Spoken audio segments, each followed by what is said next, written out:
Malthusian theory of growth. तो सबसे पहले देखते हैं कि ग्रोथ का मतलब इकोनॉमिक्स में क्या होता है। इकोनॉमिक्स में ग्रोथ का मतलब होता है increase in goods and services, जो कि हम मेजर करते हैं जीडीपी के टर्म्स में, और जो आती है प्रोडक्टिविटी और टेक्नोलॉजी के चेंज होने से। तो जैसे कि 2023 में हमारा जीडीपी था 7.58%, जो कि 2022 से 1.38% ज़्यादा था। ये होता है इकोनॉमिक ग्रोथ, जिसको हम ऐसे समझ सकते हैं कि अगर हमारी पॉकेट मनी बढ़ जाएगी तो हमारे एक्सपेंसेस भी उस हिसाब से बढ़ जाएंगे। तो अब देखते हैं ये थ्योरी क्या कहती है। थॉमस रॉबर्ट माल्थस, जिनका जन्म 1766 में हुआ था, उन्होंने अपना एक ऐसे पब्लिश किया प्रिंसिपल ऑफ पॉपुलेशन, जो कि 1798 में पब्लिश हुआ। इन्होंने अपने ऐसे के दौरान वेस्टर्न यूरोपियन सोसाइटी की पॉपुलेशन को ऑब्ज़र्व किया कि किस तरह से पॉपुलेशन ग्रो हो रही है, उसके हिसाब से फिर उन्होंने ये थ्योरी दी। तो ये अपनी थ्योरी में कहते हैं दो जेंडर्स, मेल और फीमेल, दोनों एक दूसरे के लिए अट्रैक्टेड होते हैं। इस अट्रैक्शन से पॉपुलेशन बढ़ती है। पॉपुलेशन मतलब कि रिप्रोडक्शन कैपेसिटी बढ़ती है, जिससे पॉपुलेशन डेफिनेटली ग्रो होगी। ठीक है, अब पॉपुलेशन तो ग्रो होगी, लेकिन जो लैंड होता है वो हमारे पास में लिमिटेड होता है। अब यही लिमिटेड लैंड जो होता है वो प्रॉब्लम करता है, क्योंकि लिमिटेड लैंड से एक हद तक, एक लिमिट तक ही हम फूड सप्लाई को बढ़ा सकते हैं। लेकिन जिस तरह से पॉपुलेशन बढ़ रही है, उस हिसाब से फूड सप्लाई अगर नहीं बढ़ेगी तो बहुत सारे लोग बेरोज़गार रहेंगे, बहुत सारे लोग भूखे होंगे, इस तरह से लोगों की डेथ होगी। तो ये बेसिकली ये कहना चाहते हैं कि फूड सप्लाई तो लिमिटेड बढ़ेगी, लेकिन पॉपुलेशन अनलिमिटेड बढ़ेगी, तो इस हिसाब से नेचर अपने तरीके से पॉपुलेशन को बैलेंस करते रहेगा। तो अब इसके एजम्पशंस पे चलते हैं। तो पहला एजम्पशन है फूड सप्लाई के ऊपर, जहाँ पे वो कहते हैं कि फूड सप्लाई अर्थमेटिक प्रोग्रेशन में बढ़ेगा 1 2 3 4 इस तरह से, लेकिन वहीं पे पॉपुलेशन जो होगी वो मल्टीपल्स में ज्योमेट्रिक प्रोग्रेशन में बढ़ेगी 1 2 4 8 इस तरह से। इस तरह पॉपुलेशन हर 25 साल में डबल हो जाएगी, लेकिन वहीं पे फूड सप्लाई इस रेट से ग्रो नहीं कर पाएगा। तो आगे आने वाले टाइम में death rate, famine, natural calamities, इस तरह से पॉपुलेशन को बैलेंस किया जाएगा नेचर के द्वारा। अब हम इस थ्योरी को ग्राफ से समझते हैं। तो ग्राफ में जो ब्लैक कलर की लाइन है वो रिसोर्सेज को दिखाती है, और वहीं पे जो रेड कलर की लाइन है वो पॉपुलेशन को दिखाती है। रिसोर्सेज मतलब कि फूड सप्लाई। हम देख पा रहे हैं कि पॉपुलेशन कितनी तेज़ी से ग्रो कर रहा है, लेकिन उस हिसाब से रिसोर्सेज, फूड सप्लाई जो है वो उतनी तेज़ी से ग्रो नहीं कर पा रहे हैं। और जो लाइन है जहाँ पे ये दोनों मिल रहे हैं, जो पॉइंट जहाँ पे ये दोनों मिल रहे हैं, उसको हम बोलते हैं पॉइंट ऑफ क्राइसिस, क्योंकि फूड सप्लाई जो होगा वो उस रेशियो से यहाँ पे नहीं बढ़ रहा है जिस रेशियो से पॉपुलेशन बढ़ रही है। तो ये जो पॉइंट है, पॉइंट ऑफ क्राइसिस, और जो ये ऊपर तक लाइन है, ये जो होगी वो नेचर के हिसाब से वो एक्सेस पॉपुलेशन है। तो जब ये इनको फूड नहीं मिलेगा तो इनकी नेचुरल फमाइन से या फिर किसी कुछ और तरीके से डेथ हो जाएगी। तो माल्थस कहते हैं कि इस तरह से नेचर जो होता है वो पॉपुलेशन को ऑटोमेटिक बैलेंस कर लेता है। अब माल्थस की थ्योरी की दो इम्पॉर्टेंट कैरेक्टरिस्टिक्स है। पहला है नीड फॉर फूड। माल्थस कहते हैं कि इंसान को ज़िंदा रहने के लिए एनर्जी और जो भी ग्रो करने के लिए चाहिए होगी वो फूड से ही मिलेगी। और दूसरा पैशन बिटवीन सेक्सेस, मतलब कि वासना, लोगों के बीच वासना कभी ख़त्म नहीं होगी, वो हमेशा बढ़ती ही जाएगी, जिससे वो कम एज में शादी करेंगे। और कम एज में शादी करने का मतलब है उनकी रिप्रोडक्टिव हेल्थ बहुत अच्छी हो जाएगी, जिससे लार्ज नंबर ऑफ चिल्ड्रंस होंगे, ज़्यादा बर्थ रेट हो जाएगी। इससे फिर वही मिसेरेबली कंडीशन आएगी, नेचर अपने आप को बैलेंस करेगा। माल्थस अपनी थ्योरी में दो इम्पॉर्टेंट चेक्स की बात करते हैं, जो कि मेजर्स होते हैं पॉपुलेशन कंट्रोल करने के लिए, या तो ह्यूमंस उसे लेते हैं या तो नेचर। तो पहला है पॉजिटिव मीन्स, मतलब कि नेचर, जो नेचर अपने तरफ से लेगा पॉपुलेशन कंट्रोल के लिए। उसमें आता है हंगर, भूखमरी, डिसीजेस, वॉर और कुछ ऐसे कस्टम जो वुमेन के लिए होते हैं। अगर कोविड-19 को हम देखें तो हम उसे डिसीज़ेज़ की कैटेगरी में रख सकते हैं, जिससे नेचर ने अपना बर्थ रेट कंट्रोल किया।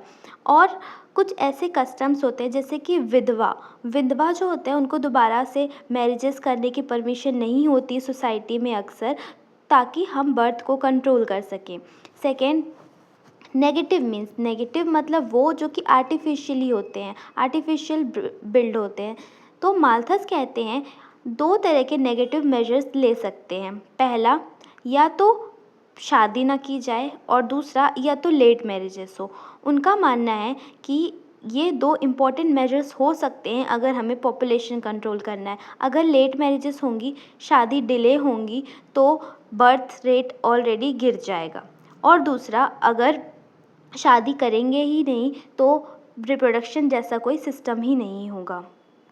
हालांकि माल्थस ये मानते हैं कि दोनों ही पॉजिटिव और प्रिवेंटिव चेक्स जो हैं वो बर्थ रेट, मोर्टेलिटी और फर्टिलिटी को अफेक्ट करते हैं, लेकिन जब वो फूड सप्लाई की टेंशन्स को ऑब्ज़र्व करते हैं तब वो ये मानते हैं कि कॉन्ट्रासेप्टिव मेथड्स जो हैं, लेट मैरिजेस और नो मैरिजेस जो हैं, वो ज़्यादा बेटर है, ज़्यादा अच्छे ऑप्शंस हैं कंपैरेटिव टू पॉजिटिव चेक्स और जो दूसरे मेथड्स हैं, मेजर्स हैं, उससे। लेकिन माल्थस ने जब दोनों को ऑब्ज़र्व किया तो ये पाया कि दोनों एक दूसरे से रिलेटेड है। अगर हम एक ऑप्शन को चूज़ नहीं करते हैं तो नेचर अपने आप वो ऑप्शन को चूज़ करेगा, और नेचर अगर ये ऑप्शन चूज़ नहीं करता है तो हमें ऑप्शन को चूज़ करना पड़ेगा। एक दूसरे से दोनों ही इंटरलिंक्ड हैं। माल्थस ने अलग अलग सोसाइटीज़ को ऑब्ज़र्व किया और ये पाया कि बहुत सारी सोसाइटीज़ ऐसी हैं जहाँ पे दोनों ही मेथड साथ में काम कर रहे हैं। उसकी इफ़ेक्टिवनेस पे उन्होंने बात नहीं किया, पर उन्होंने यह मेंशन किया है। अब माल्थस ये कहते हैं कि पॉपुलेशन बढ़ती है जब तक फूड सप्लाई बढ़ती है, लेकिन ऐसा नहीं होता है कि फूड सप्लाई बढ़ती जाए और पॉपुलेशन पे कोई चेंज नहीं आए। अगर फूड सप्लाई बढ़ रही है तो डेफिनेटली पॉपुलेशन बढ़ेगी। मतलब पॉपुलेशन और फूड सप्लाई उनके हिसाब से एक तरफ से पॉजिटिव और पैरेलल ही चलती है। लेकिन हालांकि ऐसी चीज़ें सच नहीं होती हैं। ये सारी चीज़ें एक इमेजिनेशन है जो कि माल्थस ने की। आज के टाइम में ये सारी चीज़ें ऐसे काम नहीं करती हैं। अभी हमारे पास में बहुत सारे टेक्नोलॉजी आ चुके हैं जो कि ये सारी पर्सपेक्टिव को चेंज कर देती है। यही है माल्थस की क्रिटिसिज्म। तो अब हम चलते हैं माल्थस की क्रिटिसिज्म की तरफ। तो पहला क्रिटिसिज्म है जो माल्थस कहते हैं कि पॉपुलेशन जो होती है वो ज्योमेट्रिकल प्रोपोर्शन से बढ़ती है, लेकिन ऐसा नहीं होता है। पॉपुलेशन जितना देखा गया है वो एपी में बढ़ती है, और माल्थस कहते हैं कि जो फूड सप्लाई है वो एपी में बढ़ता है, बल्कि इससे उल्टा देखा गया है कि फूड सप्लाई जो होता है वो ज्योमेट्रिकल प्रोपोर्शन में बढ़ता है। ना ही माल्थस ने जैसे कहा कि 25 साल में पॉपुलेशन डबल हो जाती है, वैसा आज तक डेटा और रिकॉर्ड्स के हिसाब से प्रूफ नहीं होता है। माल्थस ने अपनी थ्योरी में ज़्यादा जोर पॉजिटिव चेक्स को दिया है और प्रिवेंटिव चेक्स को इग्नोर किया है। अभी के टाइम में बहुत सारी ऐसी टेक्नोलॉजीज़ आ चुकी हैं जिसमें बर्थ कंट्रोल और बहुत सारी चीज़ें होती है। मतलब ये है कि मैरिजेस लेट करने की ज़रूरत नहीं है। इनफैक्ट बर्थ रेट कंट्रोल करने के लिए बहुत सारे मेजर्स लिए जा सकते हैं, जिसे मार्शल ने पूरी तरह से इग्नोर किया है। उन्होंने बढ़ती हुई टेक्नोलॉजी पे ध्यान नहीं दिया है, और यही है हमारा तीसरा क्रिटिसिज्म, जिसमें माल्थस को क्रिटिसाइज़ किया जाता है इस बेसिस पे कि उन्होंने बढ़ती हुई टेक्नोलॉजी, चेंज होती हुई टेक्नोलॉजी पे ध्यान ही नहीं दिया है। जो जिस सिनेरियो पे चल रहा है उसी पे ज़्यादा फोकस किया है। उन्होंने ये ध्यान नहीं दिया कि एग्रीकल्चर में बदलाव आएगा, मैरिजेस में बदलाव आएगा, पैटर्न सोसाइटी का चेंज होगा। ये सारी चीज़ों को उन्होंने इग्नोर कर दिया है। चौथा जो क्रिटिसिज्म है वो ये कहता है कि जो 2 पॉइंट्स माल्थस ने मेंशन किए हैं, हंगर और डिसीज़ेज़ वाला, वो आज के टाइम में ऑपरेट ही नहीं होती है, लागू ही नहीं होती है।